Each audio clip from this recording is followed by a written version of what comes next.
welcome back to another video. So we're checking out Canada geography now today.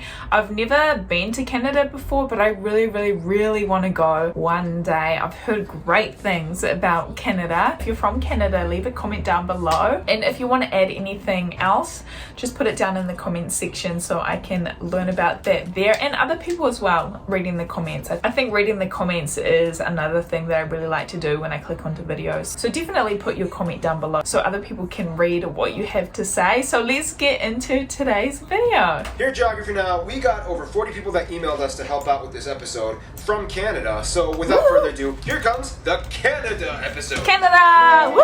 Oh, and I know they have mountain police. Geography now! Mountain. Hey Geography peeps, I'm your host Mountain Barbie. police. A lot of people sometimes have trouble distinguishing between Americans from the US and Canadians. Here's a little And they say analogy. a boot. Americans are kind of like teenage boys. They're opinionated, energetic, and confident, whereas Canadians are kind of like teenage girls. They'll be polite to you to your face, but then they'll talk crap behind your back. Ooh, that being said, that sounds let's like see New if we can Zealand. dissect the flag.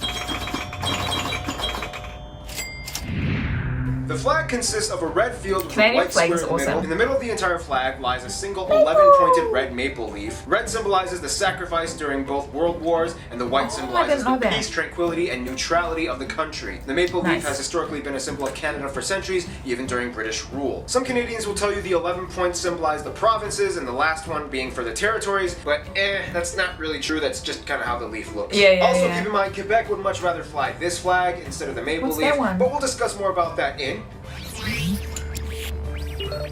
Political. Alright, so Canada is huge. It's the second largest country in the world, so it's pretty safe to say that you can bet that there's going to be a lot of interesting things when it comes to administrative divisions. First of all, Canada is located on the North American continent, right above the United States, bordered by 3 oceans, the Atlantic, the Arctic, and the Pacific on all 3 sides. The country stretches over 6 time zones and is divided into 10 provinces. Yes, people, Newfoundland and Labrador are together one province, and 3 territories in the north, the capital of Ottawa being in the province of Ontario. Ooh, now let's have some fun. Now, the thing is, Canada's domain is lavished with sovereignty, enigma, and semi-autonomous wonder. First of all, let's talk about the border. At over 8,800 kilometers or 5,500 miles, with thousands of markers along the way, Canada and the US have the world's longest border between any 2 countries. Things are a little tame on the east coast, except for that one island they have a dispute with Denmark over, and that one other island within kayaking distance that France refuses to let go of until you get to the Quebec-Vermont border, and things get a little messed up when you reach Derby Line and Stansted. Since the town was built before modern-day borders were properly established, the town has a variety of houses, businesses, and buildings that lie directly on the border. Hassle-free Library even marks the border in its reading rooms and has an entrance for people on the US side and the Canada side. People of each country must enter on their side, and if they exit on the opposite country, they must stay on the sidewalk and report to the customs office. Failure to do so and stepping on the road can result in arrest. And this delightfully accidental slab of confusion known as the Northwest Angle that belongs to Minnesota, mostly owned by the Ojibwe tribe, situated on the Lake of the Woods, where you can find the reassuringly perfect getaway spots, Massacre Island, and Little Massacre Island. The rest of the border tries as best as it can to cut straight on the 49th parallel, even though it zigzags a little bit. 4 airports have runways that either straddle or are exactly parallel to the border. Somewhere around 80% of Canadians live within 100 miles or 160 kilometers to the border of the US, and the further north you go, things just get a little kind of fuzzy and neglected. They still have a little bit of trouble integrating the rest of the land the further up you go. There are only 2 main highways that lead to the Yukon and Northwest territories from the south, whereas there are virtually no roads leading to any of the provinces or territories into none of it. The only way to get into none of it is to either fly or take a boat. I mean, technically you could walk across the border, but that would suck. Speaking of none of it, Canada has the most northerly inhabited place in the world. Alert Canada, a perpetually icy, frozen, desolate settlement typically operated by as few as 5 people year-round, functioning as both as a militaristic station and a seasonal research facility. Now, the one thing you have to know about Canada's administrative divisions is that it all kind of constitutionally fits together until you get to Quebec. Although Quebec is still considered a province of Canada, they've made it very clear in the past that they have a strong sense of Quebecois nationalism that many even take to the separatist extreme. Nonetheless, many of Canada's divisions and functions are heavily influenced by the landscape, such we will discuss in...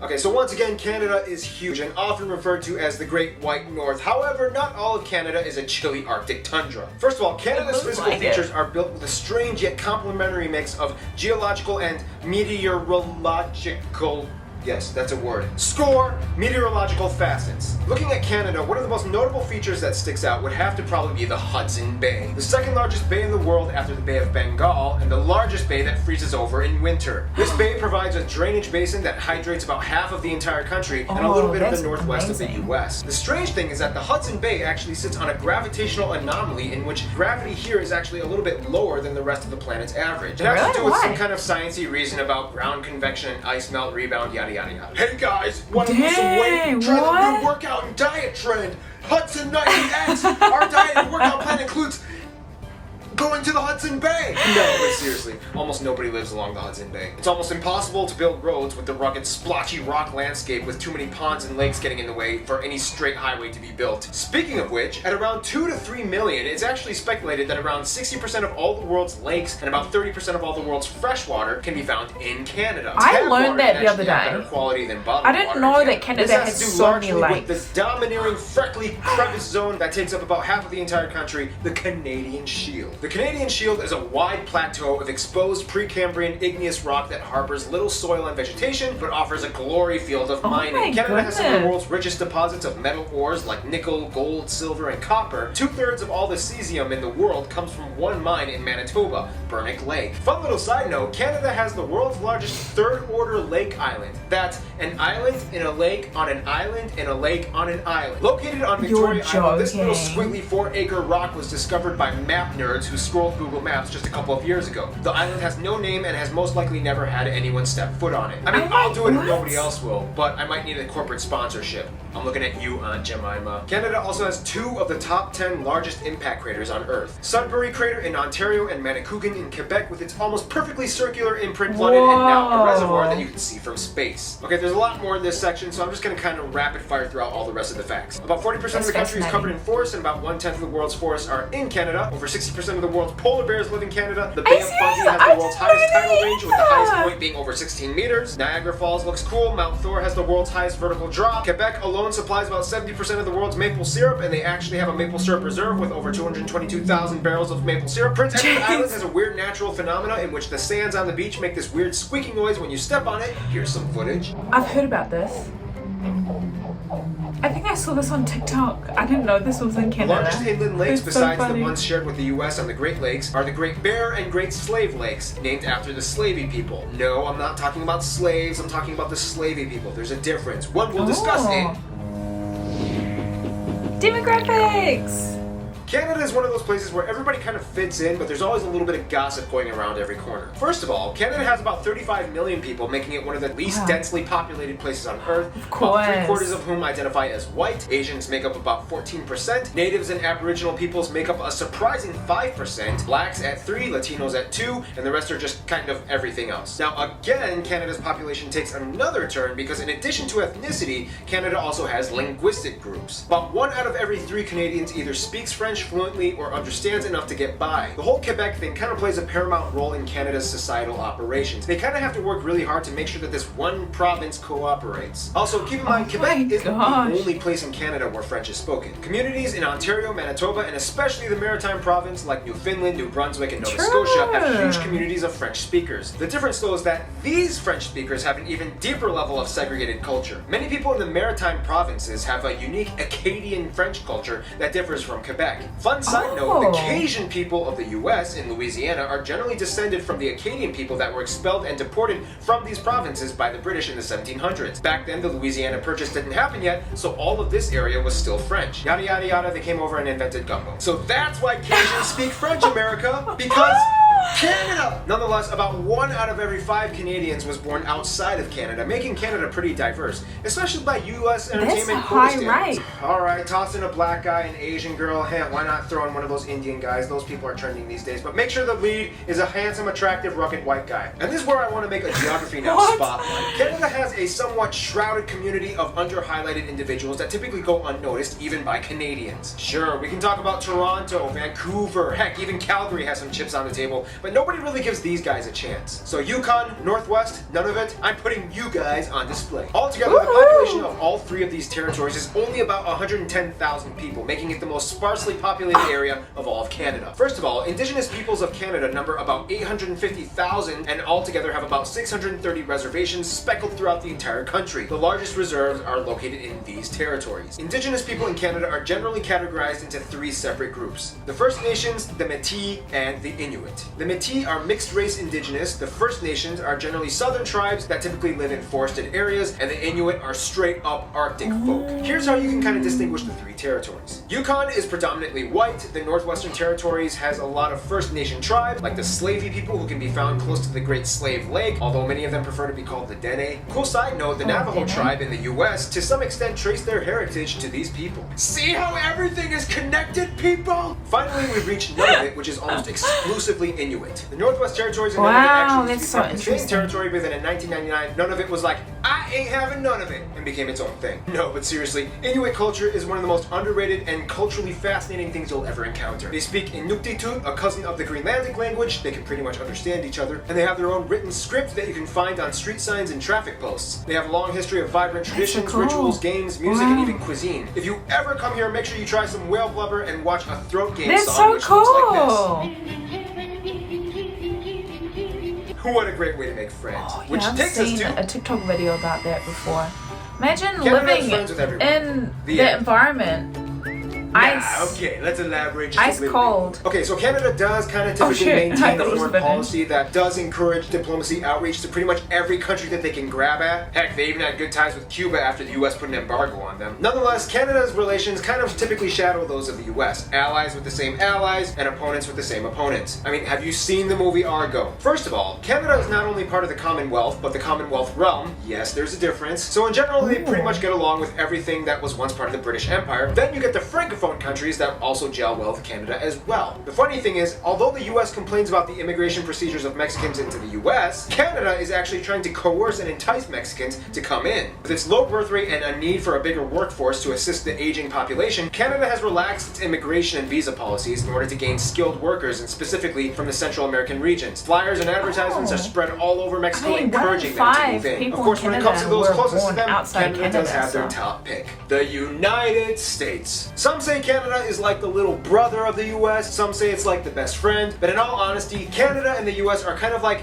teenage high school sweethearts. Canadians and Americans have been there for each other since day one. The US is the largest export and business partner of Canada and shares the closest diplomatic ties both nationalistically and militaristically. The difference between Canadians and Americans, though, is that Americans gained their independence by force, whereas Canadians by diplomacy. American immigration policy is like a melting pot where people are kind of expected to assimilate, whereas Canadian foreign policy is kind of like a mosaic. People are encouraged to be distinct culturally. In all honesty though, they are kind of like a cute little teenage boyfriend-girlfriend couple. Sometimes they like to poke fun at each other, but at the end of the day, they're totally dating and they're totally making out with each other in the back of the movie theaters. In conclusion, Canada, you little sweet cheek you. I'll pick you up at 7. We're going out for some pancakes on that island, in a lake, on an island, in a lake, on an island. That's crazy how that's a thing. Stay tuned.